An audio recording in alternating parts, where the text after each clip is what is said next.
Last में last में सारे काफिर बहुत से काफिर मुसलमान हो गए, पर कुछ कुछ वहां से भाग गए। ठीक है, इस इवेंट को क्या बोलते हैं? इस वाक्य को क्या बोलते हैं? जो जी, फतह मक्का। फतह मक्का। फतह मक्का। उसके बाद हमारे अल्लाह के रसूल ने एक दिन हज भी किया था। ठीक है। फिर एक हज किया था सिर्फ। ठीक है, उसका नाम क्या है? उस हज का नाम था फेयरवेल हज। ठीक है, सही। जी अदीफा आप बताइए, फिर तमीम बताएंगे।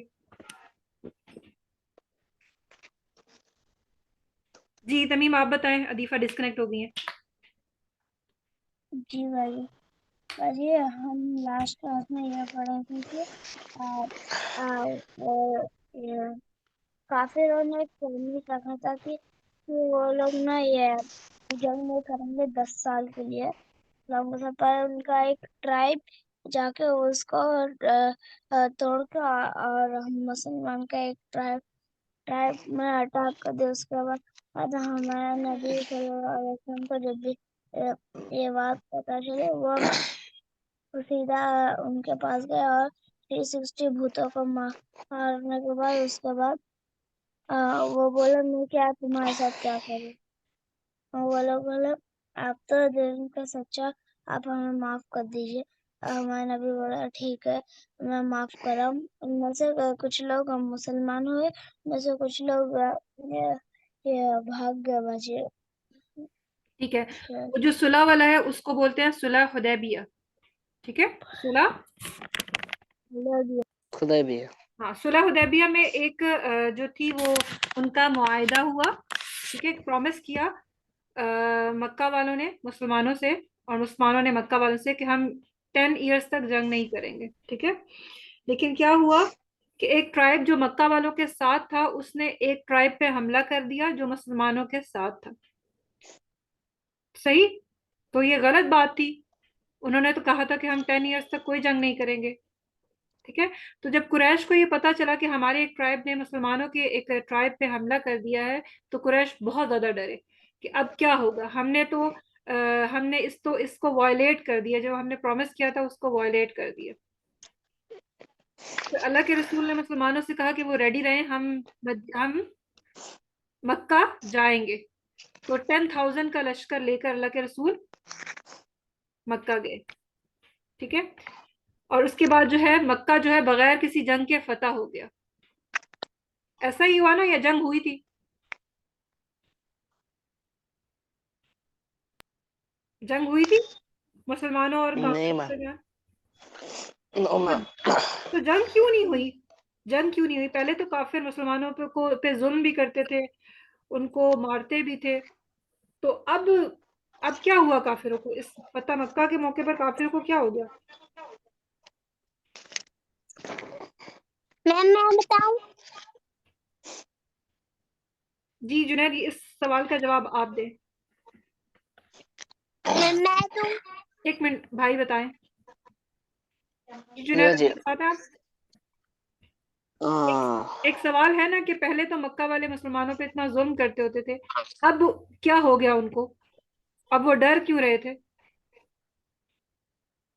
क्योंकि वे लोग प्रॉमिस तोड़ दिए थे, और वे लोग डरे हुए थे कि अब हमला करेंगे वे लोग। हाँ जी। इवन कि जब मुसलमानों का लश्कर आ रहा था तो वो बहुत बड़ा लश्कर था। ठीक है, और जो भी जी उस जी। लश्कर को देखता था वो मक्का वालों को आके बताता था कि मोहम्मद जो है बहुत बड़े लश्कर के साथ आ रहे हैं। ठीक है, तो मक्का वाले बहुत ज्यादा डर गए। तो उन्होंने बगैर किसी उसके इस्लाम कबूल कर लिया। काफी ज्यादा लोगों ने इस्लाम कबूल कर लिया। जी अदीफा, अब आप बताइए। फिर के बाद ना काफिरों की काफिर जंग हो रही थी, तब 40 काफिर काफिर वो कत्ल हुए थे। बाकी बाकी ज्यादा नुकसान काफिरों का हुआ था, क्योंकि 360 काफिर मर गए थे। और उसके बाद जब वो वाली जब मदीना वाली साइड पे बारिश हुई, मुस्लिम्स वाली साइड पे जब बारिश हुई तब ना सारे मुस्लिम प्यासे थे, फिर उन्होंने ना अपना पानी को ना एक रख दिया में ना, स्टोर किया पानी को, फिर किया, उसके बाद फिर हमने पानी पिया। जब नॉन मुस्लिम वहाँ बारिश हुई तब सारे उनकी वाली जगह सारी कीचड़ बन गई, और वो अब वो जब हज़रत मोहम्मद सल्लल्लाहु जब आए मक्का को साफ करने के लिए बुतों से, फिर बुतों से साफ करने के लिए आए, फिर उन्हें साफ किया। फिर नॉन मुस्लिम देख रहे थे कि ना हमारे सामने हमारे बुत टूट रहे हैं, हम इनकी बात करते थे। उसके बाद बिल्कुल। हम किन की इबादत करते थे जो अपनी हिफाजत नहीं कर सकते। जी, अब स्टार्ट करें आगे।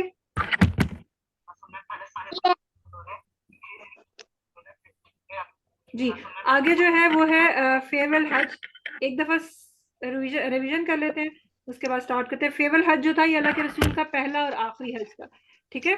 तो इस हज में अल्लाह के रसूल ने मुसलमानों को कुछ अहम जो है मैसेजेस दिए, ठीक है। उनको बताया कि हो सकता है अगले साल में आप लोगों से ना मिल सकूं, हो सकता है मैं अगले साल आपके साथ ना मिल सकूं।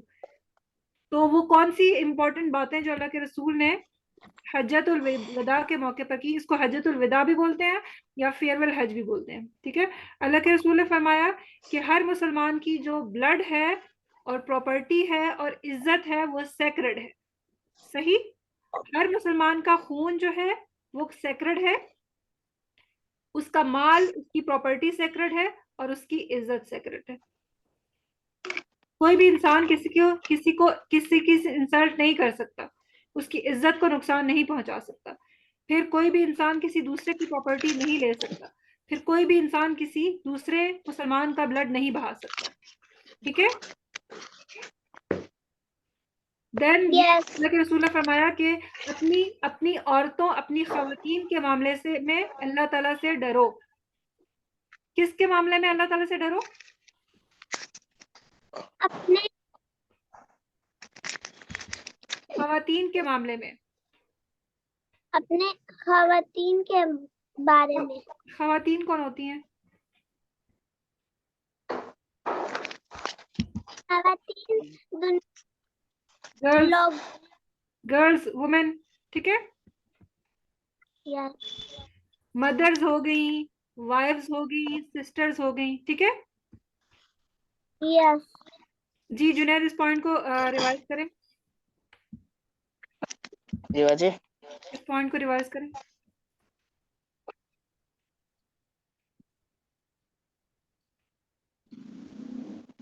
जुनैद, आपकी आवाज नहीं आ रही है। जी बाजी।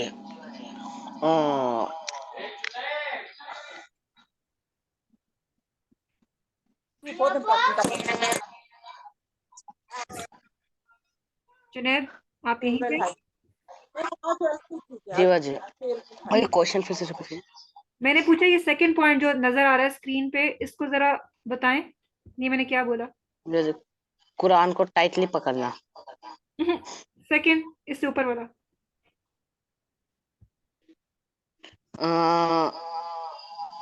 हर इंसान का खून, उसका प्रॉपर्टी, उसका होना सब कुछ सेक्रेड है। ये वाला। फियर अल्लाह कॉन्सियरिंग वुमेन। यही वाला पॉइंट समझ आया आपको? जी बाजी। जी बताइए। फियर अल्लाह कॉन्सियरिंग वुमेन। हाँ, कंसर्निंग वुमेन मतलब औरतों के मामले में अल्लाह ताला से डरो, ठीक है। जी औरतों से मुराद है अपनी माएं, अपनी बीवियां, अपनी बहनें, सही। बाजी। नेक्स्ट है कि hold tightly the book of Allah. अल्लाह ताला की किताब को मजबूती से पकड़े रखो। क्यों पकड़ना है? ताकि उस पर यानी अमल कर सकें, अगर उसको पढ़ेंगे नहीं तो उस पर अमल कैसे करेंगे? और मैंने आपको लास्ट टाइम ये भी बताया था कि अल्लाह ताला कुछ कौमों को, कुछ नेशंस को कुरान की वजह से तरक्की देता है, इज्जत देता है, ठीक है, और कुछ नेशंस को सिर्फ कुरान छोड़ने की वजह से जिल्लत देता है। आज मुसलमान जो हैं उनको, वो क्यों जलील हो रहे हैं, उनकी इज्जत क्यों नहीं है, कोई उनको वैल्यू क्यों नहीं करता? क्योंकि उन्होंने कुरान को छोड़ दिया, अपने दीन को छोड़ दिया। ये हमारे साथ कौन आया है?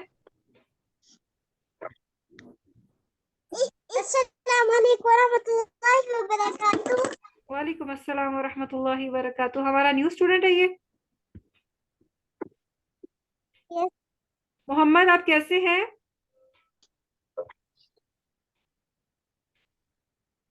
ये हमारा सबसे छोटा स्टूडेंट है क्लास में। अच्छा जी, आयत आप कैसी हैं?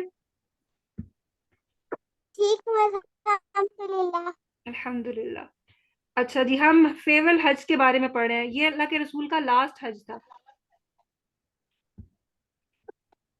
जुनैद का कैमरा बंद है और तमीम का कैमरा बंद है, ये मुझे नजर नहीं आ रहे हैं। जी।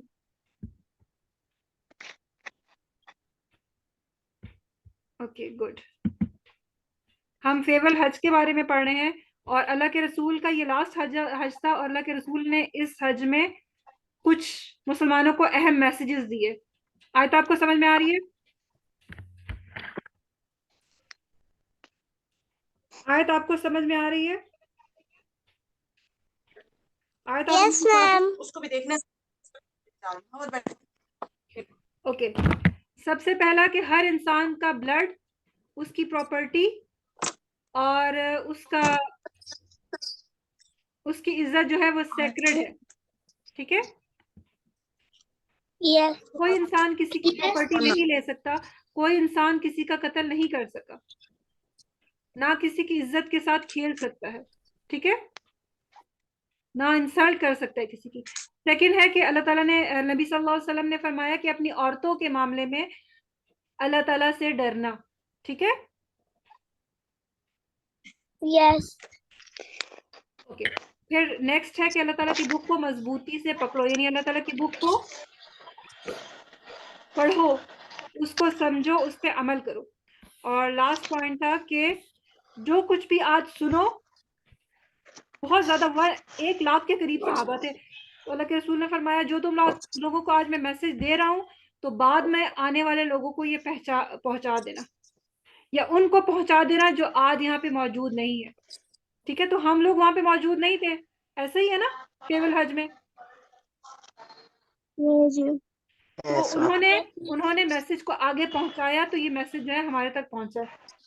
तो हमने अल्लाह ताला की मैसेज को, नबी सल्लल्लाहु अलैहि वसल्लम के मैसेज को आगे पहुंचाना है या नहीं? पहुंचाना है। तो जो भी आप अच्छी बात सीखे वो आगे पहुंचाएं। अल्लाह के रसूल ने फरमाया बल्लिगु अन्नी वलौ आया, अगर आप एक आयत को भी सीख लेते हैं ना, सिर्फ एक आयत, तो लोगों को वो सिखाएं, उसके बारे में बताएं, ठीक है। तो ये जो अहम पॉइंट्स थे ये फेवल हज के बारे में थे। ओके, नेक्स्ट जो है, अल्लाह के रसूल जो थे, अल्लाह के रसूल की दुनिया से रुखसत होने का वक्त आ गया, ठीक है, इस हज के बाद। तो अल्लाह के रसूल ने दुनिया से जाने से पहले कुछ इंपॉर्टेंट जो है मुसलमानों को मैसेजेस दिए या नसीहत की, ठीक है। सबसे पहले कि do not make graves of pious places of worship, यानी जो नेक लोग होते हैं उनकी कब्र को इबादत गाह मत बनाना। जो नेक लोग होते हैं उनकी कब्र पे दुआ ना करना, उनकी कब्र पे जाके इबादत ना करना, ठीक है। तो अल्लाह के रसूल ने इस चीज से रोका है कि कब्र पे इबादत ना की जाए, वहां जाके दुआ ना मांगी जाए, सही। Yes ma'am.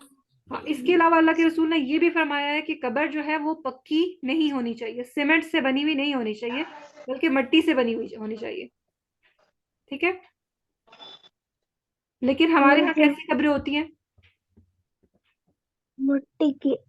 मिट्टी की होती हैं या सीमेंट की होती है? सीमेंट की, सिटी में सीमेंट की। हाँ, तो फिर क्या होता है, लोग वहां पे जमा होना शुरू हो जाते हैं और उस कब्र वाले से मांगना शुरू हो जाते हैं। तो अल्लाह के रसूल ने इस चीज से मना फरमाया है। और हमने किससे मांगना है? सिर्फ अल्लाह। अल्लाह अल्लाह ताला ताला से। से। और अगर कोई बंदा कब्र से मांगता है, कब्र वाले से मांगता है, तो ये जो है ये शिर्क कहलाएगा। ठीक है। सेकंड अहम बात जो अल्लाह के रसूल ने कही, अस्सलात अस्सलात, यानी अपनी नमाज की पाबंदी रखना। जब अल्लाह के रसूल दुनिया से जा रहे थे तो उन्होंने क्या कहा? अस्सलात अस्सलात, अपनी नमाज की हिफाजत करना। ठीक है। तो हमने अपनी नमाज की हिफाजत करनी है। सही हो गया? ये मैसेजेस थे जो अल्लाह के रसूल ने अपनी डेथ से पहले दिए। अच्छा, उसके अलावा अल्लाह के रसूल का जो लास्ट एक्शन था उनकी डेथ से पहले, वो था मिसवाक। अल्लाह के रसूल ने मिसवाक किया और सदका किया।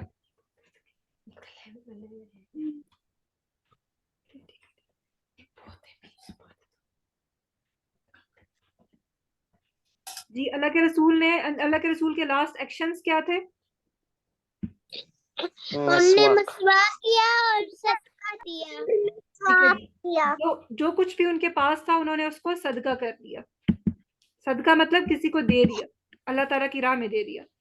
और जो लास्ट उनका एक्शन था मरने से पहले, वो मिसवाक था। तो इससे क्या पता चलता है मिसवाक कितना ज्यादा अहम है?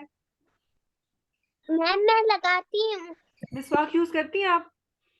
यस। जो शख्स मिसवाक यूज करता है तो अल्लाह ताला उससे खुश होते हैं, उससे राजी होते हैं। मैम मिसवाक क्या है? मिसवाक जो है वो एक लकड़ी से बनी हुई स्टिक होती है और उससे दांतों की सफाई करते हैं। दांतों में मारनी होती है। ठीक है, जैसे होता है ना प्लास्टिक का brush, teeth brush, yes ma'am. तो वो वैसे लकड़ी से बना हुआ ब्रश होता है, यानी वो नेचुरल होता है। ब्रशेस तो हम मतलब खुद बनाए जाते हैं ना प्लास्टिक से। Yes ma'am. और जो मिसवाक होता है वो लकड़ी से बना होता है और वो दांतों की हिफाजत करता है, तो दांतों के लिए बहुत अच्छा होता है। मैम वो मैं लगाती हूँ। हाँ, और मिसवाक करना जो है वो सुन्नत है, अल्लाह के रसूल की सुन्नत है। ठीक हो गया? Yes ma'am. यस। तो एक हदीस में आता है कि मिसवाक करने वाले से अल्लाह ताला खुश और राजी होते हैं। तो कोशिश करें कि आप अपनी हैबिट्स में ना मिसवाक को यूज करना शुरू करें। ठीक है।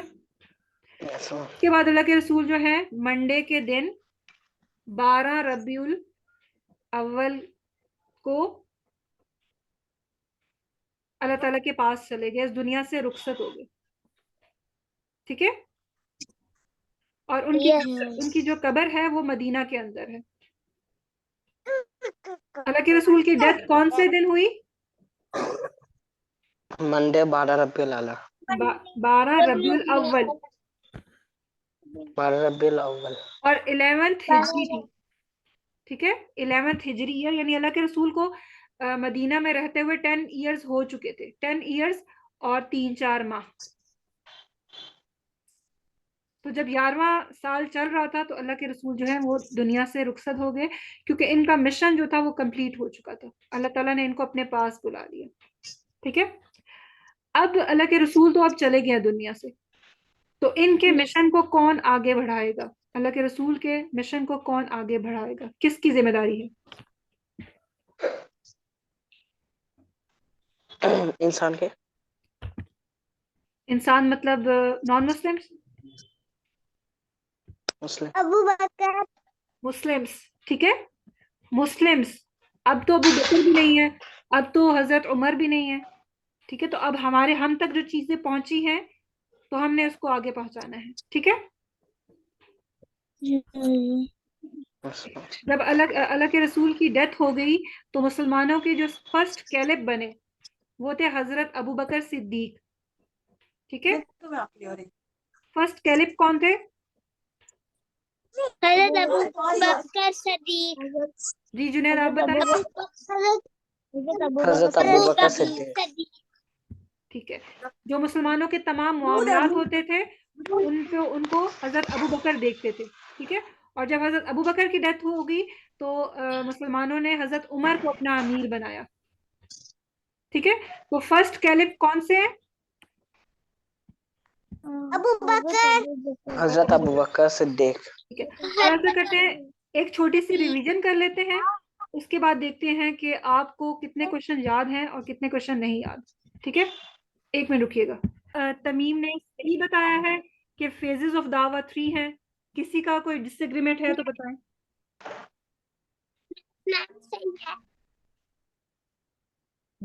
जी, अच्छा, आयत आयत आप बताएं, फेजेस ऑफ दावा के नाम क्या है? साइलेंट दावा, ओपन दावा, दावा आउटसाइड मक्का। ओके, गुड, हो गया। अच्छा, तमीम से भी सवाल हो गया। अब बारी है, जुनैद भाई की। ओके जुनैद, साइलेंट दावा is the first phase of दावा in Makkah. Is it true और false? True. True. Okay Junaid, ये बताइए कि सेकंड जो फेज था उसको क्या बोलते हैं? ओपन दावा। और थर्ड फेज? दावा इज आउटसाइड मक्का। ओके, जो साइलेंट दावा है वो कितने अरसे जारी रही? 4 years। जी तमीम बताएं। 13 years। फिर आप लोग कंफ्यूज हो गए हैं। जी कौन बताएगा? बाजे 3 years। 3 silent years। दावा जो है वो साइलेंट दावा 3 साल जारी रही। कितने साल? 3। ठीक है। अच्छा जुनैद बताएं कि इससे अगला फेज को क्या बोलते हैं? साइलेंट फेज से नेक्स्ट क्या है? ओपन। ओपन दावा। ओपन दावा कितने इयर्स जारी रही? 7। 7। ठीक है, और नेक्स्ट क्या है? दावा आउटसाइड मक्का। दावा आउटसाइड में, और ये कितने साल जारी रही? 3। अब देखिए, इसको हम प्लस करते हैं, 3 + 7 + 3, तो क्या 13। रिजल्ट आएगा? 13। 3 + 7 7 + + 3 10 + 3 13। ये क्या हुआ? 13 इयर्स। तो तमीम 13 इयर्स जो है मुसलमान मक्का में रहे। ठीक है, इसको फिर देखें, 3 इयर्स जो है वो साइलेंट दावा है, 7 इयर्स जो है वो ओपन दावा है, और आखिरी 3 इयर्स जो है वो कौन सी दावा थी? People outside. दावा आउटसाइड मक्का। हाँ, दावा आउटसाइड मक्का। और इसमें जो है 3 साल है ना, 1 2 3, तो सेकेंड ईयर और थर्ड ईयर में उकबा हुई। ठीक है, ये समझ आया थर्ड, सेकेंड और थर्ड की बात? Yes ma'am. चले, Yes। आसान है, मुश्किल तो नहीं है टेस्ट? No। ओके, आप किसकी बारी है? मैम आयत की बारी है? आयत की बारी है? No। No। किसकी बारी है?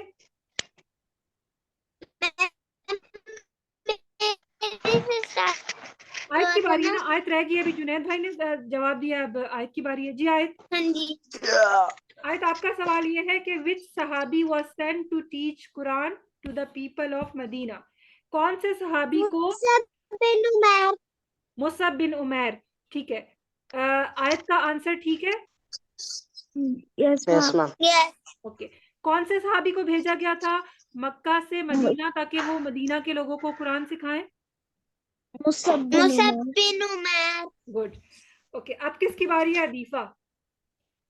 अदीफा, आपका क्वेश्चन ये है कि Musab bin Umair belongs to Medina. Musab bin Umair जो थे उनका ताल्लुक मदीना से था, क्या ये बात सही है या गलत है? गलत। हाँ, तो वो कहाँ पे रहते थे मुसअब बिन उमैर? उनका घर कहाँ पे था? मक्का। मक्का। मक्का। ठीक है, ये सबको क्लियर है कि मुसअब बिन उमैर का ताल्लुक कौन से शहर से था? मक्का से था या मदीना से था? ये सबको क्लियर है? Yes। अच्छा मैम। ओके, अब किसकी बारी है? तमीम की। मैम की बारी है। मैम तमीम भाई। हाँ, तमीम भाई की बारी है। जी तमीम, आप ये बताएं कि biggest sin in the eye of Allah is, सबसे बड़ा गुनाह अल्लाह ताला की नजर में कौन सा है? शिर्क करना। गुड, तमीम सही बता रहे हैं। Yes ma'am. चलें जी आगे चलते हैं। यस जुनैद भाई की मैम। बारी है। जुनैद भाई की बारी है। ओके जुनैद ये बताएं कि माइग्रेशन मींस, माइग्रेशन किसको बोलते हैं? एक जगह से दूसरी जगह जाना अल्लाह ताला के लिए, या एक जगह से दूसरी जगह जाना सैर करने के लिए? एक जगह से दूसरी जगह जाना अल्लाह ताला के लिए। ठीक है, इसको बोलते हैं माइग्रेशन। और जो बंदा एक जगह को छोड़ के दूसरी जगह जाता है अल्लाह ताला के लिए, तो उसको रिवॉर्ड मिलेगा। ठीक है, जो भी काम हम अल्लाह ताला की यस मैम। जात के लिए करेंगे तो हमें उसका रिवॉर्ड मिलेगा। ओके नेक्स्ट किसकी बारी है? अदीफा। आयत ओके अदीफा। आयत की बारी है। आयत ओके देखें, आयत आपका सवाल ये है, in the first pledge of Aqaba how many people of Medina came to Mecca to accept Islam? जो फर्स्ट प्लेज था उसमें, एक मिनट भी सवाल सुने, जो फर्स्ट प्लेज था उकबा का, उसमें कितने लोग मदीना से मक्का आए ताकि वो इस्लाम को एक्सेप्ट करें? 12। जी आयत सही है, आयत का आंसर ठीक है। ओके अभी मीटिंग जो है वो एंड होने वाली है, तो उसके बाद ना मैं आपको लिंक भेज देती हूँ। किसकी बारी है ये? अदीफा अदीफा की बारी है। Adifa how many people were in the second pledge of Aqaba? Second जो प्लेज था उसमें